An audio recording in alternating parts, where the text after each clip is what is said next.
Hello students of class 7. I am here for your English class.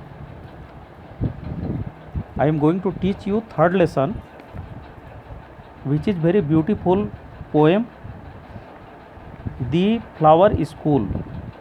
इस फूलों का पाठशाला. When a storm clouds rumble in the sky and June showers come down. जब बादलों का झुंड आकाश में गड़गड़ाता है तब जून में वर्षा की फुहार धरती पे आती है. The moist east wind comes marching over the heath to blow its bagpipes among the bamboos. और पूर्व दिशा से चलने वाली नम हवा झाड़ी और बांस के बीच से गुजरती है तो ऐसा लगता है जैसे बीन की आवाज़ आ रही हो.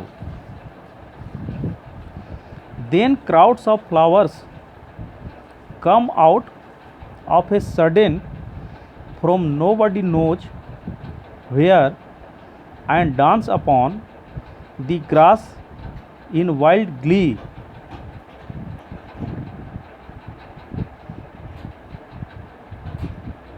जब फूलों का झुंड अचानक प्रकट होता है और कोई नहीं जानता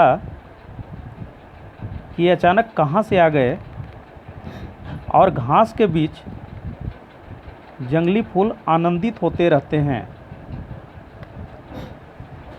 mother, I really think the flowers go to school underground. माँ, सचमुच में मैं सोचता हूँ कि फूलों की भी स्कूल होता है जो धरती के अंदर होता है. They do their lessons with doors shut and if they want to come out to play before it is time, their master makes them stand in a corner. और अपना दरवाज़ा बंद करके वे लोग अपना पाठ पूरा करते हैं और समयानुसार जब ये खेलने के लिए बाहर आते हैं, जब ये खेलने के लिए बाहर आना चाहते हैं तो इनका मास्टर इन्हें कोने में खड़ा कर देता होगा. When the rains come, they have their holidays. अब बारिश के वक्त इनकी छुट्टी वाले दिन होते हैं.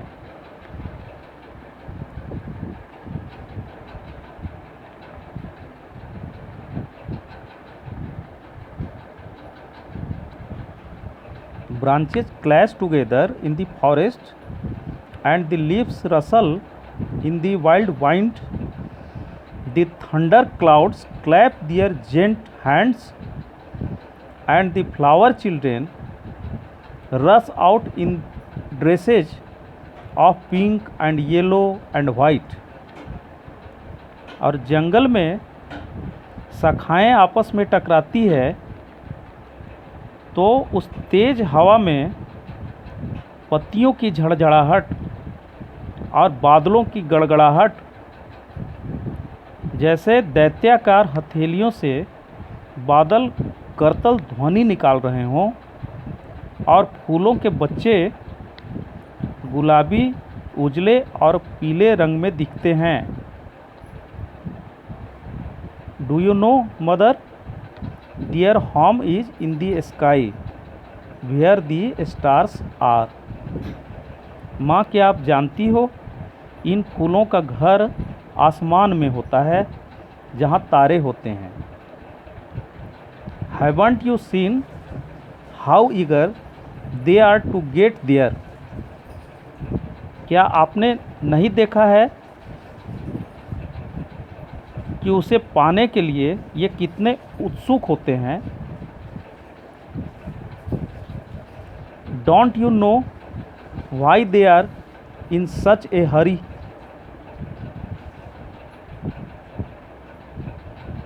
क्या आप नहीं जानती हैं कि ये लोग इतनी जल्दीबाजी में क्यों होते हैं. ऑफ कोर्स बेशक I can guess to whom they raise their arms. बेशक मैं अनुमान लगा सकता हूँ कि ये अपनी बाहें फैलाए रहते हैं अपनी उस माँ के लिए। They have their mother as I have my own. मैं अनुमान लगा सकता हूँ कि ये अपनी बाहें फैलाए रहते हैं अपनी उस माँ के लिए जैसा कि मैं अपनी माँ के लिए करता हूँ। Here your beautiful poem finished. Try to see your video again and again and try to understand about this poem. Okay, thank you.